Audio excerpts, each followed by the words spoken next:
ኢራን ያልተጠበቀውን ወስናለች።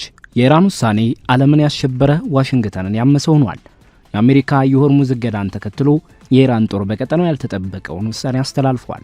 የኢራን ጋዝ ምርት መውጫ አጥቶ የካርግ ደሴትን እያጨናነቀ ሲገኝ የኢራን ጦር አዲስ ስትራቴጂ ነድፎ ዓለምን አስለምሟል። ራሽያና ቻይና የተባበሩት የኢራን ውሳኔ ኃያላኑን ወደ ሆርሙዝ እየሳበ መሆኑ ስጋትን ፈጥሯል። የኢራን የጋዝ ማውጫዎች በፍንዳታ መናጥ ጀምረዋል። ኢራንም ለዚህ አጸፋ መርከቦች ላይ ጥቃት እየሰነዘረችበት ባለችበት ወቅት ከኢራን ጦር የተሰማውን እጅግ አስደንጋጭ ውሳኔ በትንታኔያችን ይዘነዋል። ቻናሉን ሰብስክራይብ በማድረግ ጀምሮ ቪዲዮውን ላይክ ማድረግን ደግሞ ቀዳሚ አድርጉት። ዓለም እጅግ አስከፊ በሆነ የኃይል አቅርቦት ቀውስ ውስጥ በወደቀችበት ወቅት የነዳጅ ዋጋ በአንድ በርሜል ከ$100 በላይ ተመንድጎ የዓለም ገበያዎችን ሲያናውጥ የኢራን ከፍተኛ ወታደራዊ አማካሪ አንድ እጅግ ጠንከር ያለና በዋሽንግተን ቁጣ ያስነሳ መግለጫ ሰጥተዋል።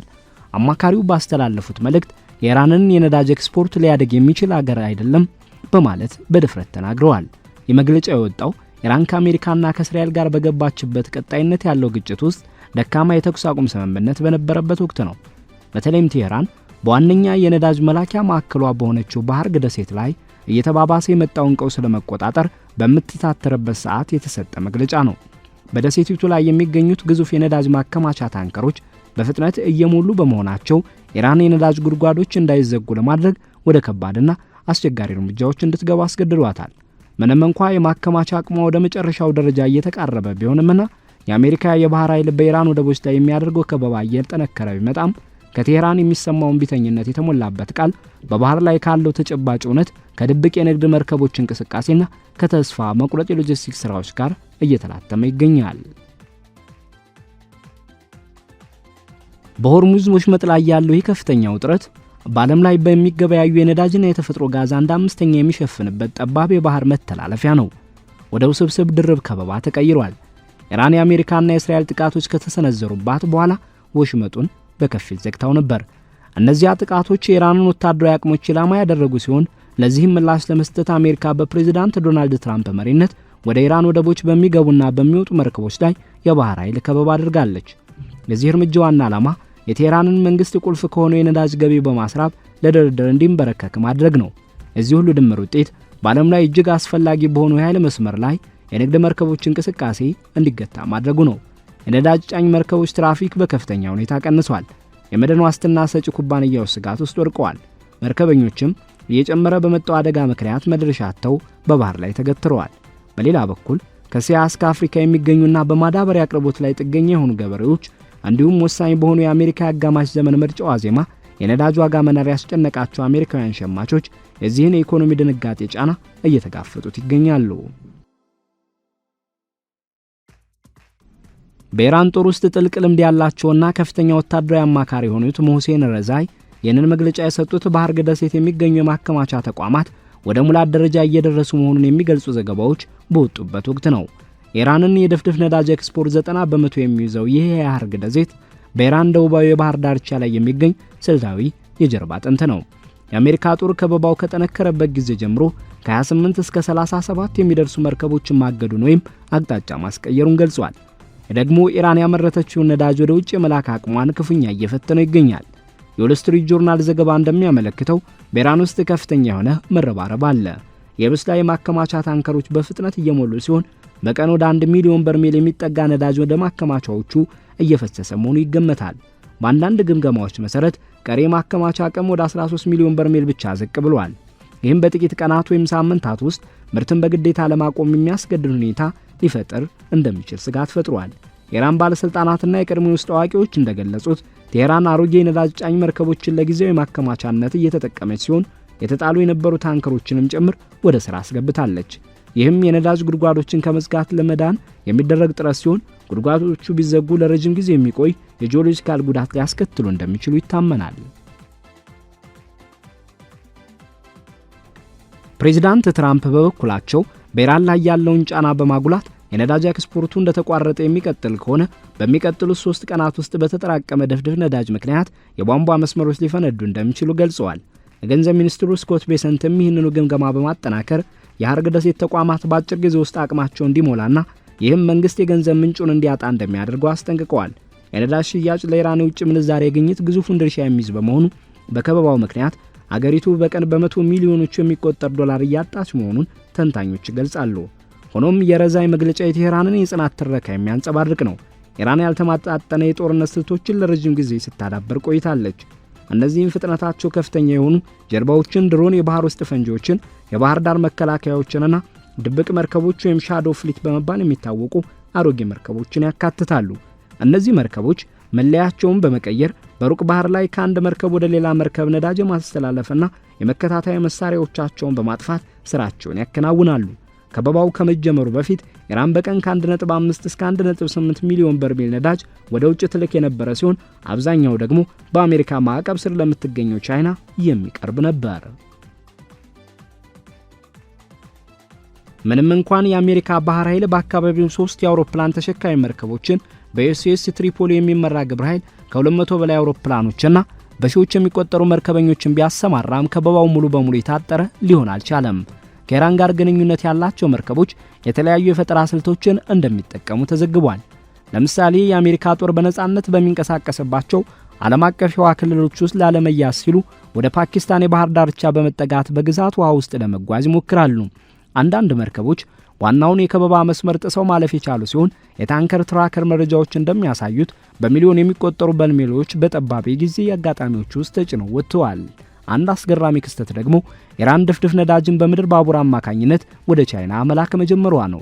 ምንም እንኳን የምድር ባቡር በሚሊዮን የሚቆጠሩ በርሜሎችን በአንድ ጊዜ እንደሚጭኑ ግዙፍ መርከቦች ከፍተኛ አቅም ባይኖረውም በመካከለኛው እስያ በኩል የሚዘረጋው ይህ ኮሪደር እንደ አማራጭ የምድር ላይ መተንፈሻ ሆኖ እያገለገለ ይገኛል። በቴህራንና በቤጂንግ መካከል ባለው የመሰረተ ልማት ትስስር የታገዘው ይህ መስመር መጠናቸው አነስተኛ ቢሆንም ተከታታይነት ያላቸውን የነዳጅ ክምችቶች ከባህር ከበባ ውጭ ለማጓጓዝ አስችሏል። ቻይና አሁንም ቢሆን የኢራን ነዳጅ ዋነኛ መዳረሻውን ቀጥላለች። ቤጂንግ በታሪክ የኢራንን የባህር ላይ ነዳጅ 80% ወይም ከዚያ በላይ በቅናሽ ዋጋና ግልጽ ባልሆኑ አውታረ መረቦች አማካኝነት ስትገዛም ቆይታለች።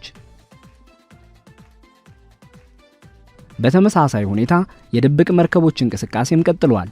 በመቶዎች የሚቆጠሩ መርከቦች አብዛኞቹ ያረጁ፣ አገር የሌላቸው ወይም መለያቸውን የቀየሩ በማሌዥያ አቅራቢያ ወይም በህንድ ውቅያኖስ ላይ ነዳጅ ከአንድ መርከብ ወደ ሌላ በማስተላለፍ ወደ ቻይና ወደቦች ያደርሳሉ። የአሜሪካ ኃይሎች አንዳንዶቹን መርከቦች ቢይዙም የባህር ላይ ትራፊኩ ብዛትና የገዢዎች ፍላጎት ንግዱ በጥቂቱም ቢሆን እንዲቀጥል አድርጎታል። መረጃዎች እንደሚጠቁሙት ከበባው ከጠነከረ በኋላም ቢሆን ቢያንስ ከ4 እስከ 8 የሚደርሱ ከኢራን ጋር ግንኙነት ያላቸው መርከቦች የከበባ መስመሮችን ጥሰው ማለፍ ችለዋል።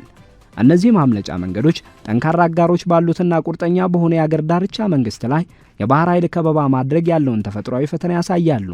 ጂኦግራፊያዊ አቀማመጡ ኢራንን በተወሰኑ ቦታዎች ይጠቅማታል። ረጅም የባህር ዳርቻዎቿ ከፓኪስታን ውሃ ጋር ያላት ቅርበትና በቀሪ ወታደራዊ አቅሞቿ በድሮኖች ወይም በሚሳኤሎች አጸፋዊ እርምጃ ለመውሰድ ያላት ችሎታ የአሜሪካ ኃይሎች በጣም ጠንካራ እርምጃ እንዳይወስዱ ያግዳቸዋል።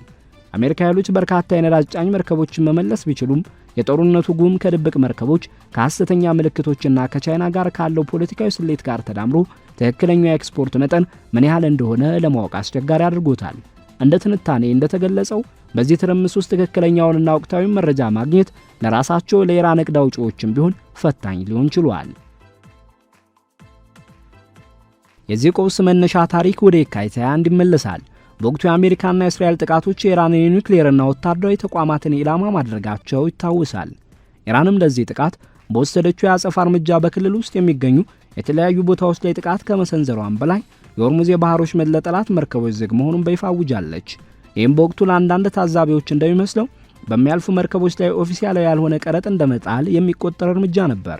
በተለመደው የሥራ ሁኔታ በቀን እስከ 20 ሚሊዮን በርሜል የሚደርስ ነዳጅ ከሳውዲ አረቢያ፣ ከተባበሩት አረብ ኤሚሬትስ፣ ከኢራቅ፣ ከኳታርና ከሌሎች ሀገራት የሚያጓጉዘው ይህ መስመር በዚህ ውሳኔ ምክንያት እንቅስቃሴው ሙሉ በሙሉ በሚባል ደረጃ ቆሟል። በመርከቦች ላይ የተሰነዘሩ ጥቃቶች የባህር ውስጥ ፈንጂዎች ስጋትና ሰማይ የነካው የጦርነት ስጋት መድን ክፍያ ውጥረቱን ይበልጥ እንዲባባስ አድርገውታል። የፕሬዝዳንት ትራምፕ አስተዳደር ለዚህ ምላሽ የሰጠው ከበባውን ወደ ኢራን ወደቦች በማስፋፋት ነበር። የእርምጃ ኢራን ለኒውክሌር ፍላጎቷና በክልሉ ለምትደግፋቸው ኃይሎች የምታውለውን ገቢ ለማድረግ አስፈላጊ መሆኑን ዋይት ሃውስ ገልጿል። የመከላከያ ሚኒስትሩ ፔት ሄግሴት ይህንን ጥረት ብረት ለበስ ሲሉ የገለጹ ሲሆን የአሜሪካ የባህር ኃይል መርከቦችን አቅጣጫ በማስቀየርና በአንዳንድ ሁኔታዎችም እምቢተኛ የሆኑ መርከቦችን በመቆጣጠር ረገድ ጥብቅ እርምጃዎችን እየወሰደ ይገኛል። በአሁኑ ወቅት 3 የአሜሪካ አውሮፕላን ተሸካሚ መርከብ ግብረ ኃይሎች ሰፊውን የመካከለኛው ምስራቅ ክፍል እየተቆጣጠሩ ይገኛሉ። ይህ ክስተት ባለፉት 10 ዓመታት ውስጥ ታይቶ የማይታወቅ ግዙፍ የባህር ኃይል ክምችት ሲሆን በሺዎች የሚቆጠሩ ወታደሮችን፣ ዘመናዊ ተዋጊ አውሮፕላኖችን፣ አጥፊ መርከቦችንና ለረጅም ጊዜ አገልግሎት መስጠት የሚችሉ ደጋፊ መርከቦችንም ያካተተ ነው። የዚህ ቀውስ ኢኮኖሚያዊ ውጤት እጅግ አስገራሚ ሆኖ ተመዝግቧል። የነዳጅና የቤንዚን ዋጋ በከፍተኛ ሁኔታ መጨመሩ የአሜሪካን ሸማቾችን ክፉኛ እየፈተነ ሲሆን ይህም ከአጋማሽ ዘመን ምርጫ በፊት ለትራምፕ አስተዳደር የፖለቲካ ስጋት ፈጥሯል። ከዚሁ ጋር ተያይዞ የማዳበሪያ ዋጋ መናር በምግብ ምርቶች አቅርቦት ላይ ጥገኛ ለሆኑ ሀገራት የምግብ ዋስትና ስጋት ደቅኗል። በዓለም አቀፍ ደረጃ ከፍተኛ ኃይል የሚጠቀሙ የኢንዱስትሪ ምርቶች አቅርቦት መስመርም ከፍተኛ ጫና ውስጥ ወድቋል። ለኤክስፖርት ንግድ በሆርሙዞች ምጥ ላይ ጥገኛ የሆኑት የባህረ ሰላጤው አጋር ሀገራትም የራሳቸው ምርቶች መስተጓጎሉን በከፍተኛ ስጋት እየተከታተሉት ይገኛሉ። ይህ ድርብ ከበባ ኢራኖች መጡን መገደቧና አሜሪካ የኢራንን ወደቦች ኢላማ ማድረጓ በሁለቱም ወገኖች ላይ የጋራ ስቃይ እየፈጠረ ቢሆንም እስካሁን የትኛውም ወገን ሙሉ የበላይነትን መቀዳጀት አልቻለም። ኢራን እያጋጠማት ያለው ኪሳራ ግምት እንደየተንታኞቹ ይለያያል። አንድ ጥናት እንደሚያመለክተው የድፍድፍ ነዳጅና የፔትሮኬሚካል ሽያጭ ሙሉ በሙሉ ከተቋረጠ አገሪቱ በቀን እስከ 435 ሚሊዮን ዶላር ሊያሳጣት ይችላል። ፕሬዚዳንት ትራምፕ በበኩላቸው ጫናው የኢራንን ፋይናንስ እያፈረሰ መሆኑንና ቴህራንን ወደ ድርድር ጠረጴዛ እንድትመጣ እያስገደዳት መሆኑን በመጥቀስ ኪሳራውን በቀን ከ400 እስከ 500 ሚሊዮን ዶላር እንደሚጠጋ በአደባባይ ተናግረዋል። ሆኖም ግን የኢራን ነዳጅ በተንቀሳቀሰ ቁጥር አሁንም ከፍተኛ ዋጋ እያገኘ ሲሆን የሀገር ውስጥ ፍጆታና የተወሰኑ የኤክስፖርት መስመሮች ለኢኮኖሚው የተወሰነ መተንፈሻ ሆነዋል። በአሁኑ ጊዜ የኢራን የነዳጅ ምርት በቀን ከ3 እስከ 3.5 ሚሊዮን በርሜል የሚጠጋ ሲሆን የሀገር ውስጥ ፍጆታ ደግሞ 1.6 ሚሊዮን አካባቢ ነው። ይህም ከፍተኛ የሆነ ለውጭ ገበያ የሚቀርብ ትርፍ ምርት መኖሩን ቢያሳይም የማከማቻ አቅም ውስንነት አሁን ላይ ትልቅ ስጋት ሆኗል። ይህ በእንዲህ እንዳለ ታዲያ ቴህራን አንድ ጉልህ የሆነ የሰላም ጥሪ ያቀርባለች። ይዘቱም አሜሪካ የባህር ኃይል ከበባውን የምታነሳና ጦርነቱን የምታቆም ከሆነ ኢራን በሆርሙዞች ምጥ ላይ የጣለችውን ገደብ እንደምታነሳ የሚገልጽ ነው። ከዚህም በላይ ይህ የሰላም ጥሪ ስለ ኢራን የኒውክሌር መርሃ ግብር የሚደረገውን ጠለቅ ያለ ድርድር ወደ ሌላ ጊዜ እንደሚያስተላልፍ ተጠቁሟል። በፓኪስታንና በሌሎች መካከለኛ ወገኖች በኩል የቀረበው ሐሳብ እንደ አሶሺየትድ ፕሬስና አክሲዮስ ባሉ መገናኛ ብዙሃን ተዘግቧል። ይህ ጥሪ የመጣው በፓኪስታን ሲካሄድ የነበረው የአሜሪካና የኢራን ንግግር በሁለቱም ወገኖች ከፍተኛ ፍላጎት ምክንያት ተገትሮ በነበረበት ወቅት ነው። በተመሳሳይ ወቅት የኢራን የውጭ ጉዳይ ሚኒስትር አባስ አራግቺ ወደ ቅዱስ ፒተርስበርግ በመጓዝ ከሩሲያው ፕሬዝዳንት ቭላዲሚር ፑቲን ጋር ተገናኝተዋል። ፑቲን የኢራን ሕዝብ ሉዓላዊነታቸውን ለማስከበር እያደረጉት ያለውን ጀግንነት የተሞላበት ተቃውሞ ያደነቁ ሲሆን ሞስኮ በመካከለኛው ምስራቅ ሰላም ለማስፈን ሙሉ ጥረት እንደምታደርግ ቃል ገብተዋል። አራግቺ ይህንን ጉብኝት በጦርነቱ ወቅት ስላለው ሁኔታ ለመመካከር የተገኘ ድል ሲሉ ገልጸውታል። ሩሲያ ለረጅም ጊዜ ለኢራን ዲፕሎማሲያዊና ቁሳዊ ድጋፍ ስታደርግ የቆየች ሲሆን በውጥረቱ መቀነስ ሂደት ውስጥ የኢራንን የጠነከረው ዩራኒየም የማከማቸት ሚና ለመጫወት ሐሳብ አቅርባ ነበር። ሆኖም ይህ ሐሳብ በዋሽንግተን ውድቅ ተደርጓል።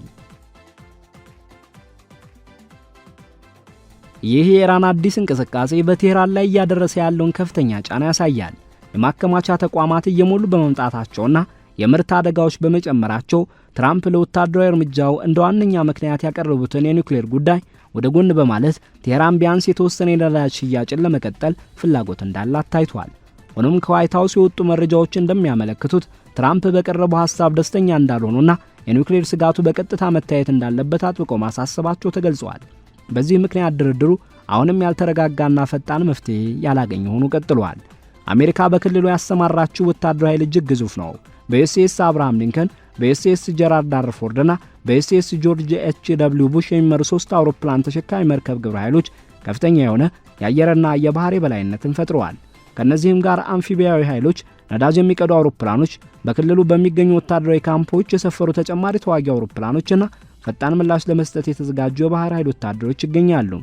ይህ የኃይል ስብስብ ቀጣይነት ያለው ክትትል ለማድረግ የደህንነት መረጃዎችን ለመሰብሰብና አስፈላጊ ሆኖ ሲገኝ የንግድ መርከቦችን አጅቦ ለመጓዝ ወይም ጥቃት ለመሰንዘር ያስችላል። ምንም እንኳን የኢራን መደበኛ የባህር ኃይል በቀደሙት ጥቃቶች ቢዳከምም የአብዮታዊ ዘበኛ ጦር አሁንም በርካታ የፍጥነት ጀልባዎች፣ የባህር ዳርቻ ሚሳኤል ባትሪዎች፣ የድሮን አቅሞችና የባህር ውስጥ ፈንጂዎችን የመቅበር ልምድ አለው። መሳሪያዎቹ በግጭቱ መጀመሪያ ላይ መርከቦችን በማወክና የሆርሙዝ ወሽመጥ ላይ ገደብ ለመጣል ውጤታማ ሆኖ ታይተዋል። ቴህራን የአሜሪካ ከበባ ከቀጠለ መርከቦችን መያዟን እንደምትቀጥልና ውጥረቱን ይበልጥ እንደምታባብሰው አስጠንቅቃለች። ሆኖም ግን ይህንን መስተጓጎል ለረጅም ጊዜ ማስቀጠል ለኢራንም ቢሆን አደገኛ ነው። ይህም የዓለም አቀፍ ተቀባይነቷን ይበልጥ የሚጎዳ ከዓለም የሚያገላትና የኢኮኖሚ ደም መፍሰስ የሚያስከትልባት በመሆኑ ነው። ተንታኞች እንደሚሉት ወሽመጡን ሙሉ በሙሉ በድጋሜ ለመክፈት የዲፕሎማሲ ስምምነት ብቻ ሳይሆን የተተከሉ የባህር ውስጥ ፈንጂዎችን የማጽዳት የመርከቦች አጃቢ ዝግጅትና የመድን ዋስትና ሰጪዎችን እምነት የመመለስ ስራዎችን ይጠይቃል። እነዚህ ተግባራት በሰላማዊ ሁኔታ እንኳን ቢከናወኑ ሳምንታትን ሊወስዱ ይችላሉ። እንደ አውሮፓውያን አቆጣጠር በ2019 በኢራን እንደተፈጸመ የሚነገሩ የመርከቦች ጥቃት መጠነኛ እርምጃዎችን እንኳን እንዴት የመድን ዋስትና ክፍያ እንደሚጨምሩና የዓለም አቀፍ መርከቦችን መስመር እንደሚያስቀይሩ አሳይቷል። የባህረ ሰላጤው ሀገራትም ሁኔታውን በከፍተኛ ጭንቀት እየተከታተሉት ይገኛሉ። ሳዑዲ አረቢያ፣ የተባበሩት አረብ ኤሚሬትስና ሌሎች ሀገራት ለትልቅ የኤክስፖርት ንግዳቸው የውሃ መስመሩን ሰላማዊነት ይፈልጋሉ። የዚህ መስመር መዘጋት ወይም መገደብ የገበያቸው ምንጭና የክልሉ መረጋጋት ላይ ከፍተኛ አደጋ ደቅኗል። በአውሮፓና በእስያ የሚገኙ ኢኮኖሚዎችም በከፍተኛ ኃይል ዋጋ፣ በዋጋ ግሽበትና በአቅርቦት መስመር መቆራረጥ ስጋት ውስጥ ወድቀዋል። ከኢራን ጎን የቆመችው ሩሲያም ሌላው የችግሩ አካል ናት። ሞስኮ የዓለም የነዳጅ ዋጋ መጨመር ተጠቃሚ ስትሆን ቴህራንን የምዕራባውያንን ጫና ለመቋቋም እንዳጋር ትመለከታለች። ፑቲን ከአራግቺ ጋር ባደረጉት ስብሰባ ያሳዩት የድጋፍ ንግግር ይህንኑ ትስስር የሚያጠናክር ነው። በወታደራዊና በደህንነት መረጃ ሲታይ የአሜሪካ ከበባ የሚለኩ ውጤቶችን አምጥቷል። በርካታ መርከቦች ተመልሰዋል። የጭነት ሥራዎች ተስተጓጉለዋል። እንዲሁም የማከማቻ ቀውሶች በንግድ መረጃ ሰብሳቢ ድርጅቶች ተረጋግጠዋል። የገቢ ኪሳራውም እየጨመረ ነው። ኢራኖች መጡን ለመክፈት የከበባውን መነሳት እንደ ቅድመ ሁኔታ ማቅረቧ የአሜሪካ ጫና ውጤት እያመጣ መሆኑን ያሳያል። የትራምፕ አስተዳደር ባለስልጣናትም ይህንን የኢራን መንግስት ከገቢ ምንጭ ላይ የተደረገ ስኬታማ እርምጃ አድርገው ይገልጹታል። ሆኖም ግን ይህ ኢራንን ሙሉ በሙሉ ካለም አላገለለም። በተለይ በባህር ዳርቻዎች በጠላ መርከቦች እንቅስቃሴና በምድር ባቡር በኩል የሚደረጉ ሽሽቶች አሁንም ቀጥለዋል። የኢራን ምርት በአንድ ጀንበር አልፈረሰም። የዓለም አቀፍ የነዳጅ ዋጋ አሁንም ከፍ ያለ በመሆኑ ለአሜሪካ ፖለቲካዊ ጫና ሆኗል። ትክክለኛው መረጃ ለማግኘት አስቸጋሪ ሆኖም በድብቅ በሚንቀሳቀሱ መርከቦች፣ ባልተሟሉ የሳተላይት መረጃዎችና ሆን ተብሎ በሚቀርቡ የተጋነኑ ወይም ዝቅ ተደርገው በሚነገሩ ሪፖርቶች ምክንያት ነው። በተለያዩ የጥናት ተቋማትና የኃይል አማካሪ ድርጅቶች ውስጥ የሚገኙ ባለሙያዎች የተለያዩ ግምቶችን ይሰጣሉ። አንዳንዶቹ ኢራን ምርቷን ሳትቀንስ ለአንዳንድ ሳምንታት በማከማቻ መርከቦችና በአገር ውስጥ ፍጆታ ልትቆይ እንደምትችል ሲገምቱ፣ ሌሎች ደግሞ በሐርግ ደሴት ያለው የማከማቻ አቅም በጥቂት ቀናት ውስጥ ሊሞላ እንደሚችል ያስጠነቅቃሉ። የነዳጅ ጉድጓዶችን የመዝጋት አስፈላጊነት ከመጣ ደግሞ ይህ ለረጅም ጊዜ የሚቆይ የምርት አደጋን ያስከትላል። የሚያዝያ ወር ወደ ማብቂያው ሲቃረብ የሆርሙዝ ቀውስ የፍላጎት የቴክኖሎጂና የኢኮኖሚ ፈተና ሆነው ቀጥሏል። የኢራን ወታደራዊ አማካሪ ለዓመታት በማዕቀብ ውስጥ በመኖራቸው ባዳበሩት ልምድና መደበኛ ባልሆነ የጦርነት ስልት ላይ በመተማመን የማይናወጥ እምነት እንዳላቸው ይገልጻሉ። አሜሪካ በበኩሏ ግዙፍ መደበኛ ኃይሏንና የኢራንን የኒውክሌር ጉዞ ለመግታት ያላትን ቁርጠኝነት እያሳየች ትገኛለች። የኢራን ሐሳብ እንደ አማራጭ መውጫ መንገድ ሊያገለግል ይችላል። ወሽመጡን መክፈት፣ ከበባውን ማንሳትና የኒውክሌር ጉዳይን ማስተላለፍ። ፕሬዝዳንት ትራምፕ ይህንን ደረጃ በደረጃ ሲያካሂዱ ይቀበላሉ ወይንስ ይበልጥ ሰፊ የሆነ ስምምነት ይፈልጋሉ የሚለው ጉዳይ የሚቀጥሉት ሳምንታት ሁኔታ ይወስነዋል። በፓኪስታን የሚመራው ድርድር፣ የሩሲያ ዲፕሎማሲና የቻይና ኢኮኖሚያዊ ፍላጎቶች ሁሉም እዚህ ነጥብ ላይ ይገኛሉ። ለዓለም አቀፍ ገበያዎች ማንኛውም ዘላቂ መፍትሄ ነዳጅ ዋጋን ሊቀንስ ይችላል። ሆኖም ግን አዲስ ግጭት ወይም ጥብቅ የሆነ በከበባ እርምጃ ዋጋውን ይበልጥ ሊሰቅለው ይችላል። የኃይል ተንታኞች በሐርግ ደሴት ያለውን የማከማቻ ደረጃ፣ የመርከቦችን እንቅስቃሴና የዲፕሎማሲ ምልክቶችን በጥንቃቄ እየተከታተሉ ይገኛሉ። የመርከብ ኩባንያዎችም በደቡብ አፍሪካ በኩል ያሉ አማራጭ መንገዶችን ለመጠቀም እያሰቡ ሲሆን ይህም ተጨማሪ ወጪና የጊዜ መዘግየት ያስከትላል።